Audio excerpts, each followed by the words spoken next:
বিগত 16 বছর এদেশের একজন যুবক তার ভোট দিতে পারে নাই।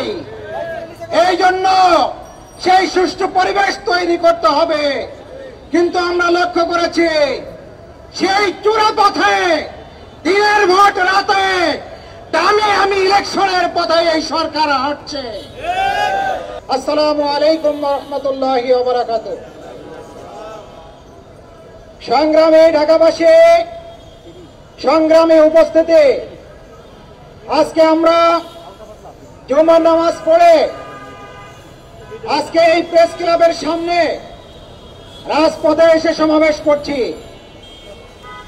আমাদের তো কাজ ছিল এটি, আমরা মানুষের ধারে ধারে যাব, মানুষকে আগামী দিনে তাদের কল্যাণ কিসে হবে সেই ব্যাপারে তাদের সামনে কথা বলবো। দেশ গড়ার জন্য আমরা নিরন্তর ভূমিকা রাখব। আমরা এদেশের প্রতিটি মানুষের অধিকার ফিরিয়ে দেওয়ার জন্য ঘরে ঘরে আমরা চলে যাব। তার পরিবর্তে আমরা এই রাজপথে কেন, সেটা অন্তর্বর্তী সরকারকে আমি প্রশ্ন করতে চাই।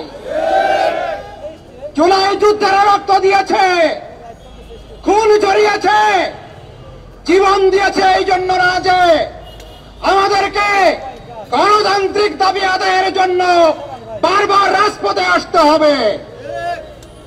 আমরা অত্যন্ত দুঃখজনক ভাবে বলতে চাই, আজকে অসংখ্য শহীদেরা রক্ত দিয়েছে। এই জন্য আগামী দিনে একটি ফ্রি ফেয়ার ইলেকশন হবে। এই ইলেকশনে মানুষ তাদের ভোটাধিকার প্রয়োগের সুযোগ পাবে। বিগত 16 বছর এদেশের একজন যুবক তার ভোট দিতে পারে নাই। এই জন্য সেই সুষ্ঠু পরিবেশ তৈরি করতে হবে। কিন্তু আমরা লক্ষ্য করেছি সেই চূড়া পথে দিনের ভোট রাতে আমি ইলেকশনের পথে এই সরকার হাঁটছে। আমরা বলতে চাই, আগামীতে যদি সংস্কার না করা হয়, লেভেল প্লেইং ফিল্ড তৈরি করা না হয়, পিয়ার পদ্ধতিতে নির্বাচনের ব্যবস্থা না করা হয়, অন্তত আমরা বলতে চাই বাংলাদেশে কোনো নির্বাচন হতে পারবে না। বাংলাদেশ জামাত ইসলামী কোন স্রোতের করে ভেসে আসা কোন শেওলা নয়। এরকম কোন রাজনৈতিক দল নয় যেখানে ব্যানার ধরার মতন কোন লোক থাকে না। প্রতিটা গণতান্ত্রিক আন্দোলনে জামাত ইসলামী ভূমিকা রেখেছে।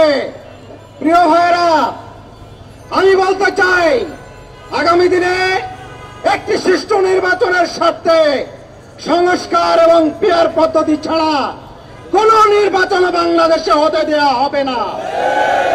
যে কোনো ধরনের ত্যাগ এবং স্যাক্রিফাইসের জন্য আপনারা প্রস্তুতি গ্রহণ করুন।